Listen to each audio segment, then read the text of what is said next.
सुनीता की इकलौती बेटी थी। सुनीता बहुत गरीब थी, लेकिन उसने इतनी गरीबी में भी अपनी बेटी को कभी घर से बाहर नहीं जाने दिया, क्योंकि वो डरती थी कहीं उसकी बेटी घर से बाहर गई तो लोगों को उसके जादुई बालों का राज न पता चल जाए और कहीं लोग अंकिता से ईर्ष्या न करने लगे। इसलिए सुनीता जब भी फैक्ट्री के लिए जाया करती तो अंकिता को घर में बंद करके ही जाया करती। अंकिता बेटा, घर में ही रहना। पता चला मैं बाहर फैक्ट्री में काम कर रही हूँ और तू यहाँ जादुई वालों की मदद से खिड़की से बाहर जाकर घूमने लगे। माँ, तुम तो जानती हो ना मुझे घूमना कितना पसंद है। हाँ पता है, तभी तो बोल रही हूँ कि जब तक घर ना आऊँ तब तक मेरा इंतजार करना।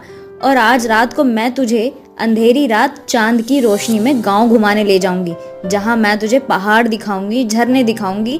बस जब तक मैं घर ना आऊं तब तक तू घर से बाहर मत जाना। ठीक है माँ। इस तरह से सुनीता फैक्ट्री के लिए चली जाती है और अंकिता अपनी माँ का इंतजार करती है। शाम को सुनीता थकी हारी घर आती है और अंकिता रात होने का इंतजार करती है। जैसे ही अंधेरा होता है, अंकिता अपनी माँ सुनीता से बोलती है, माँ देखो रात हो गई, तुमने बोला था रात को तुम मुझे घुमाने ले चलोगी। माफ करना अंकिता बेटा, आज हम नहीं जा पाएंगे। मैं बहुत ज्यादा थक गई हूँ, फैक्ट्री में बहुत सारा काम था, सर फट रहा है बेटा मेरा, चलने की बिल्कुल भी हिम्मत नहीं है मुझ में।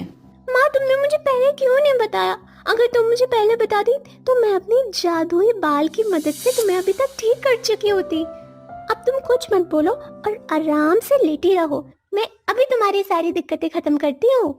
इतना बोलकर अंकिता अपने जादुई बाल से अपनी माँ का सर दबाती है और साथ ही पैर भी। जैसे ही अंकिता के जादुई बाल सुनीता के सर और पैर को दबाते हैं, वैसे ही उसके सर और पैर का सारा दर्द खत्म हो जाता है, जिसके बाद सुनीता को बहुत अच्छी नींद आती है और वो सो जाती है।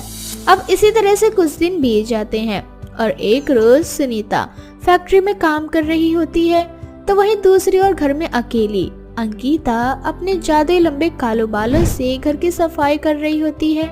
उसकी एक लट जाले साफ कर रही होती है तो दूसरी लट बर्तन साफ कर रहे होते हैं और अंकिता खिड़की के पास खड़ी होकर अपनी माँ का इंतजार कर रही होती है। पता नहीं माँ कब आएंगी। हमेशा माँ इसी तरह से बोलते हैं कि वो रात को मुझे घुमाने ले जाएंगी, परंतु उन्होंने तो मुझे दुनिया की नजरों से छुपा रखा है। पर वो मुझे गाँव वालों की नजरों से क्यों छुपा रखती है? आज तक मुझे ये बात समझ नहीं आई। इतना सोचकर अंकिता निराश हो जाती है।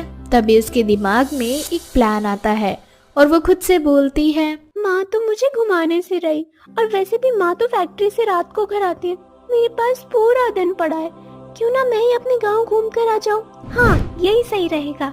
इतना बोलकर अंकिता अपने जादुई बालों को लंबा करती है और एक रस्सी की तरह बनाकर अपने बालों के जरिए खिड़की से नीचे उतर जाती है। अब वो गांव घूमने के लिए जैसे ही अपना पहला कदम बढ़ाती है, वैसे ही वहां सुनीता आ जाती है और अपनी बेटी को घर से बाहर देखकर जल्दी से उसका हाथ पकड़ती है और उसे घर के अंदर लाकर उससे बोलती है, अंकिता बेटा, मैंने तुझे मना किया था ना घर से बाहर जाने के लिए, और इन जादुई वालों के जादू को देखने से मना किया था ना, फिर तूने मेरी बात क्यों नहीं मानी? पर माँ क्या हो जाएगा अगर मैं बाकी लड़कियों की तरह बाहर घूमने चली जाऊंगी? हम इतने गरीब हैं, मैं चाहूँ तो अपने जादुई बालों की मदद से आपको अमीर कर सकती हूँ, पर आपको इस गरीबी में ही जीना है। आप मुझे गांव वालों से मिलने नहीं देती, मुझे समझ नहीं आता आप मेरे साथ ऐसा क्यों करती हैं माँ। कभी कभी तो मुझे लगता है आप मेरी सौतेली माँ है। अंकिता की बातें सुनकर सुनीता रोने लगती है। अपनी माँ को रोता देख अंकिता को अपनी गलती का एहसास होता है और वो अपनी गलती की माफी मांगती है, जिस पर सुनीता बोलती है, बेटा बहुत समय पहले की बात है, हमारे पूर्वज ऋषि मुनियों की सेवा करते थे, तेरे ये जादुई बाल उसी का फल है। हमारे घर में जन्म लेने वाली हर बेटी के बाल जादुई होते हैं और इन जादुई बालों की मदद से हम गांव वालों की मदद करनी होती है, ना कि अपनी। लेकिन बहुत समय पहले जब तू छोटी थी तब तेरी बुआ के बाल भी जादुई थे और तेरी बुआ हमारे ही दुश्मन के बेटे से प्यार कर बैठी और उनसे शादी कर ली। जब ये बात तेरी दादी को पता चला तो। फ्लैशबैक। कोमल बेटा, ये तूने क्या किया? ये लड़का तेरे लिए सही नहीं है, इसने सिर्फ तेरे जादुई बालों की शक्तियाँ छीनने के लिए तुझसे शादी की है। माँ, अमित ऐसा नहीं है, तुम अमित को गलत समझ रही हो। इस तरह से कोमल अपनी माँ को समझाने लगती है और तभी अमित पीछे से उसके जादुई बाल काट देता है। बाल काटते ही कोमल के बालों की सारी शक्तियाँ चली जाती है, जिसके बाद अमित हंसता हुआ कोमल से बोलता है, तेरी माँ बिल्कुल सही बोल रही है।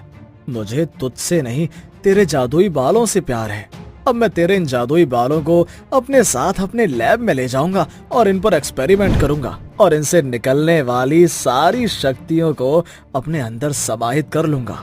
अमित, तुमने मुझे धोखा दिया है। मैं तुम्हारा ये धोखा जिंदगी भर याद रखूंगी। अमित हंसते हुए वहाँ से जाने लगता है कि तभी छोटी सी अंकिता, जो उस समय 2 साल की थी, वह अपनी जादुई बाल की मदद से अमित का गला दबा देती है और वहीं पर अमित की मौत हो जाती है। और बाल काटने की वजह से कोमल की सारी शक्ति उससे छीन जाती है और वो भी एक साधारण लड़की की तरह अपना जीवन जीने लगती है। Flashback out. बस इसीलिए मैं तुझे घर से बाहर नहीं जाने देती, गांव वाले से दूर इस घर में तेरे साथ रहती हूँ। मुझे अमीर बनने का लालच नहीं है, बस मैं इतना चाहती हूँ कि जो तेरी बुआ के साथ हुआ वो तेरे साथ ना हो। बेटा, ये जादुई बाल तुझे वरदान में मिला है और इसकी हिफाजत तुझे ही करनी होगी। तुझे ऐसे लड़के से शादी करनी होगी जो तेरे बाल से नहीं बल्कि तुझसे प्यार करे। सारा सच जानने के बाद अंकिता अपनी माँ की सारी बातें मान लेती है, पर समय यूं ही बीत जाता है और एक दिन सुनीता फैक्ट्री से घर नहीं आती। अंकिता को अपनी माँ की फिक्र सताने लगती है और वो अपनी माँ को ढूंढने के लिए पहली बार घर से बाहर निकलती है, जहाँ उसकी मुलाकात रवि नाम के एक लड़के से होती है, जो अंकिता की सुनीता को ढूंढने में उसकी मदद करता है। लेकिन अंकिता को सुनीता नहीं मिलती, जिसके बाद अंकिता रवि के साथ अपने घर आती है, जहाँ वो अपनी माँ को देखती है। अपनी माँ को देखकर अंकिता को बहुत खुशी होती है और वो अपनी माँ के गले लगकर अपनी माँ से बोलती है, माँ तुम कहाँ चली गई थी? तुम्हें तो पता है मैं कितना डर गई थी। माफ करना अंकिता बेटा, आज मालिक ने एक नई फैक्ट्री का उद्घाटन किया था, बस उसी में मजबूरन मुझे जाना पड़ा। पर ये तेरे साथ ये लड़का कौन है? मैं रवि हूँ। दरअसल मैं किसी काम से कहीं जा रहा था, तभी मेरी मुलाकात अंकिता से हुई।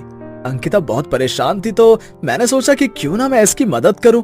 वैसे भी मुझे लड़कियों की मदद करना बहुत पसंद है। मदद करने के लिए शुक्रिया, लेकिन अब तुम अपने घर जा सकते हो। इस तरह से सुनीता रवि को जाने के लिए बोलती है। उस समय तो रवि चला जाता है, लेकिन उसके दिलो दिमाग पर अंकिता का फितूर चढ़ जाता है और समय यूं ही बीत जाता है। अब अंकिता और रवि एक दूसरे से प्यार करने लगते हैं। अब रवि को अंकिता के जादुई बाल का सच पता चल जाता है, पर फिर भी वो अंकिता से ही प्यार करता है। और जब ये बात सुनीता को पता चलती है तो उन दोनों की शादी करवा देती है, जिसके बाद वो दोनों एक दूसरे के साथ हमेशा खुश रहते हैं। अब अंकिता अपने जादुई बालों की मदद से बीमार लोगों की सेवा करना शुरू कर देती है।